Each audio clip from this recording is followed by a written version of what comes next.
எல்லாருக்கும் காலை வணக்கம். இன்றைக்கி என்ன வீடியோன்னு பார்த்தீங்கன்னா, நம்ம வந்து இன்றைக்கி புளி சாதம் தான் கலர போகிறோம். நான் காட்டுறேன் பாருங்கள். இன்றைக்கி வந்து சூரிய பகவான் ஏஞ்சிட்டாரு. ஆனால் நான் லேட்டாக தான் ஏஞ்சேன்.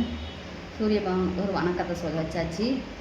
அடுத்து பார்த்திங்கன்னா, இப்போ காட்டுறேன் பாருங்கள். புளி சாதம் வந்து எப்பயுமே நம்ம வந்து புளி சாதம் கலரும் போது நம்ம மல்லாட்டை பயிர் கடலப்பருப்புலாம் வந்து நம்ம வறுத்து அதிலே போடக்கூடாது. ஏன்னா புளிப்பு ஏறிடும் அந்த இதெல்லாம். ஆனால் தனியாக வறுத்து வச்சு போட்டு பாருங்கள், சூப்பராக இருக்கும். நான் காட்டுறேன் பாருங்கள்.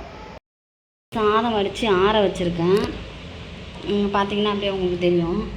இது வந்து புளி ரசம் வந்து நல்லா பார்த்திங்கன்னா எப்படி எண்ணெய் விட்டு வந்து புளி சாதம்னு எண்ணெய் மேலே வரணும் பிரிஞ்சு, அந்த அளவுக்கு நம்ம கொதிக்க விடணும்.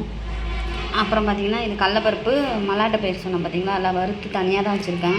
இப்போ நான் இதை என்ன பண்ணுவேன்னா, அந்த சாதத்தில் வந்து கலரும் போது போட்டுப்பேன். இப்போ நம்ம புளி ரசத்துலேயே போட்டு தாளித்தோம்னா இது என்ன பண்ணும், இதில் ஊற இதில் புளிப்பெல்லாம் அதிகமாகிடும். ஆனால் இப்படி செஞ்சு சாப்பிட்டு பாருங்கள், சூப்பராக இருக்கும்.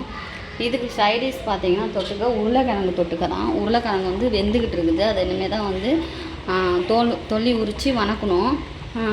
வணக்கி முடிச்சுட்டு எல்லா வேலையும் முடிச்சுட்டு இன்றைக்கி வெள்ளிக்கிழமை கோயிலுக்கு வேறு போகணும். லாஸ்ட்டாக வீடியோ போடுறேன்னு பாருங்கள். பார்த்தா பாருங்கள்.